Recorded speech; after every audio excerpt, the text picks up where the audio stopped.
investor license.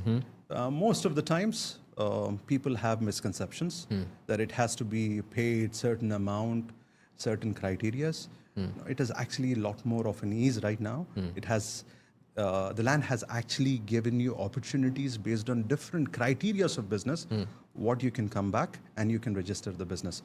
What we can do is we can refer you to the right individual or right company, which will enable you to actually register the business based on the nature of business, what you're into, first thing. The second most important thing is you don't actually have to be worried about the language barrier, because जो भी भाई हमारे उर्दू के हम ज़बान हैं from the subcontinent itself, they always have this criteria that unless and until you are an Arabic speaker, wherein right now Saudi Arabia everybody speaks English. It's like the place right now. It's the next Europe.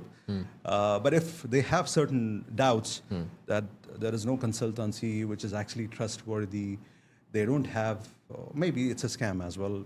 People take up money.